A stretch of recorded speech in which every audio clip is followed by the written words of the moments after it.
find in novels. And two of the books that we've read, just two of them are on your desk. And what are these two books that are on your desk? Great Gatsby and To Kill a Mockingbird. Okay, great. What's the name of the author for The Great Gatsby?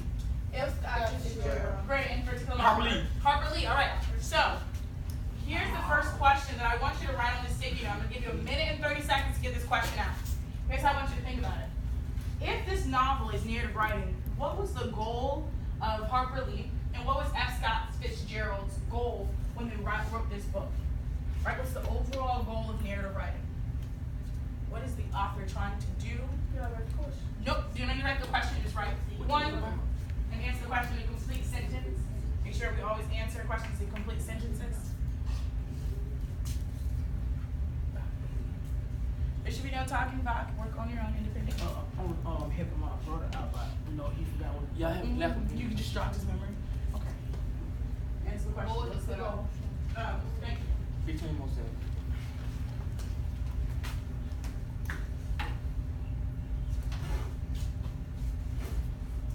Don't want a textbook answer. I want you to really think about it. What's Harper Lee trying to do? Right? What was F. Scott Fitzgerald trying to do? What are they doing? Anytime you write a narrative, what are you trying to do? What's the goal?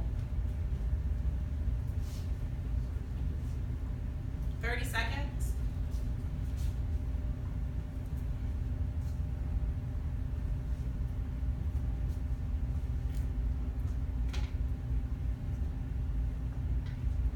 Is this always the case? Okay, so make it more broad. 10 seconds.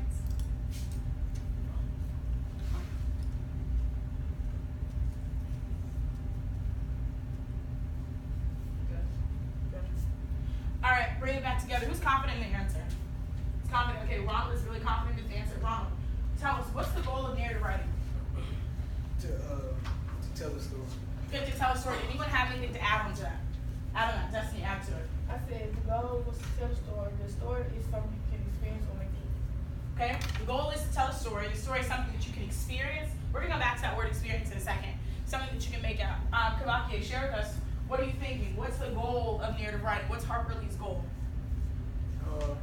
I had said Harper Lee is trying to show that every situation has its ups and downs. Okay? So her goal is to give a message to the audience, right? And that audience is that every situation has its ups and downs. Last one from over here, Amani. Share what's on your sticky note. I said the goal was to tell a story and try to paint a picture of what's really going on. Good. I like this idea of painting a picture of what's going on. An author, when they're writing a book, they're painting a picture of what's going on where?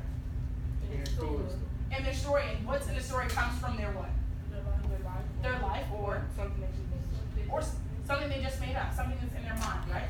So the goal of narrative writing is to take your ideas from your mind and to create an experience or a picture to tell a story to the reader, right? All right, so then if that's the goal, how? How is the next step we have to figure out? Now I want you to answer this question of how do authors accomplish this goal? How does an author tell you a story where you can feel what they want you to feel? Where you can see what they want you to see, right? How do they create an experience in a novel, right? And then in 30 seconds, answering this question. Second question, how do authors accomplish this goal? I need to speak up. Sure. You put write this on stick note? Yes, sir. That's the instructions. What you talking about? If you have questions, ask me. Mark may not know the answer.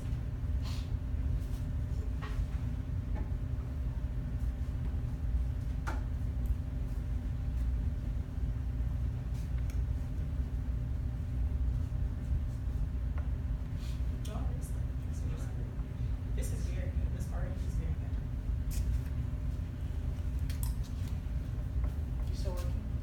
Okay, let's stop the rest and scratch through.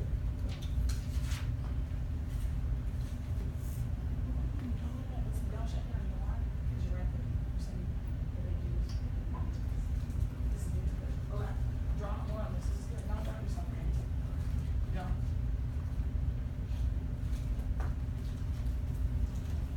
How much you really want this? But think about how. How, if you're trying to tell someone a story, do you get them to see what's going on in your mind? Okay? How? 30 seconds. It's 18.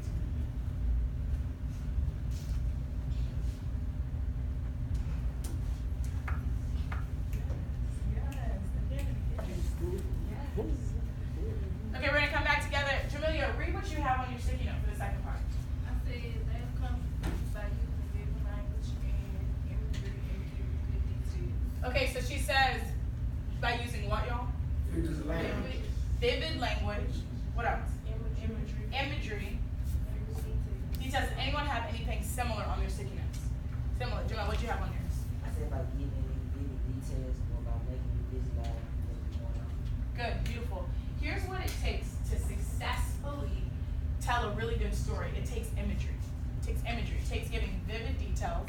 It takes using figurative language so that the reader can experience what the author intends for them to experience, okay? That word imagery, Cedric, that word imagery, what word do you see in the word imagery? When you look at this word, I'm going to put it on the board for you. What word, Cedric, when you see the word imagery, do you see right there in the word? Right here, imagery, what word do you see in imagery? Image. Okay, image.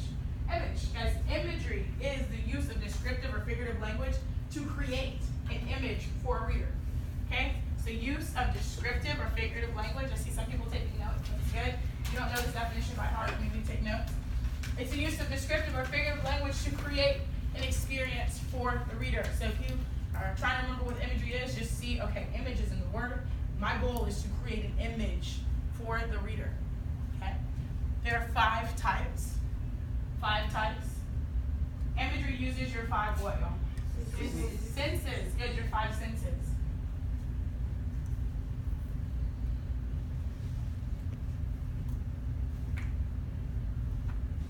So let's pick an image.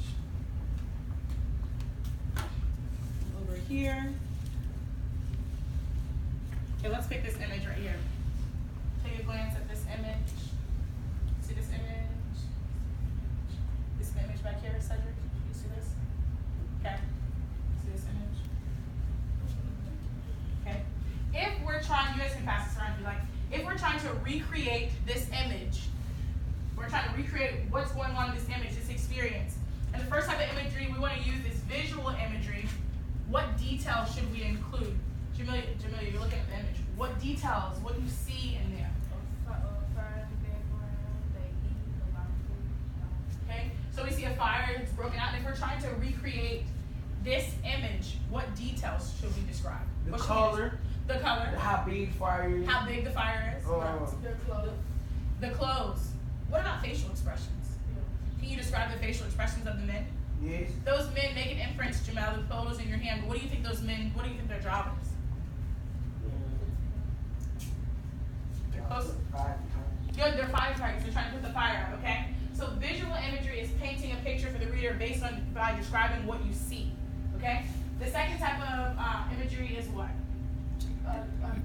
Auditory or hearing. What sounds do we need to describe if we're trying to recreate this image, Doc? Man. What sounds do we need to describe if we're trying to recreate this image? Boom. What sound is that? That's the sound of what? Boom. That's the sound of fire when it burns. That's the sound of fire when it's burning, right? Has anyone ever been to a bonfire? Yeah, you hear a lot of crackling. You hear crackling. Did you